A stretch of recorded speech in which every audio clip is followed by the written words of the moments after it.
কল্যাণ পৰিষদৰ উদ্যোগত আমাৰ সামাজিক ন্যায় আৰু সবলীকৰণ বিভাগৰ সৌজন্যত আৰু অসম জ্যেষ্ঠ নাগৰিক সন্মিলনৰ সহযোগত আমি এই ছেপ্টেম্বৰ মাহটোত সংগীত প্ৰতিযোগিতা জ্যেষ্ঠ নাগৰিকসকলৰ বাবে আৰু এই সংগীত প্ৰতিযোগিতাত আমি তিনিটা বিভাগ লৈছোঁ, তিনিটা কেটেগৰী লৈছোঁ। জ্যোতিপ্ৰসাদ আগৰৱালাৰ জ্যোতি সংগীত, বিষ্ণুপ্ৰসাদ ৰাভাৰ ৰাভা সংগীত আৰু সুধাকণ্ঠ ডক্টৰ ভূপেন হাজৰিকাৰ গীতৰ আধাৰত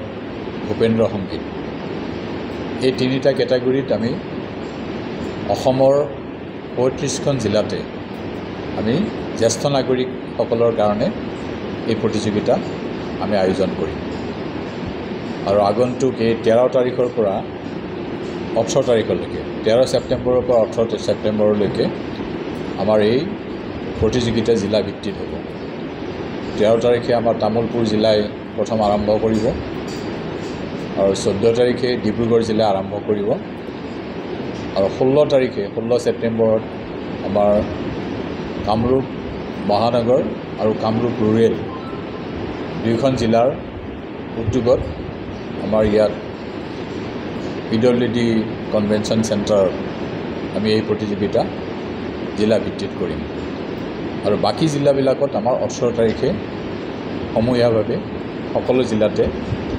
এই প্ৰতিযোগিতা হ'ব আৰু 18 তাৰিখে আমি 18 ছেপ্টেম্বৰত জিলাৰ সম্পূৰ্ণ কৰাৰ পিছত জিলাত যিসকল প্ৰথম, দ্বিতীয় আৰু তৃতীয় প্ৰতিটো কেটাগৰী জ্যোতি সংগীতৰ প্ৰথম, দ্বিতীয়, তৃতীয়, ৰাভা সংগীতৰ প্ৰথম, দ্বিতীয়, তৃতীয় আৰু ভূপেন্দ্ৰ সংগীতৰ প্ৰথম, দ্বিতীয়, তৃতীয় তেওঁলোকে আমাৰ ৰাজ্যিক পৰ্যায়ত ইয়াত প্ৰতিযোগিতাত ভাগ ল'ব।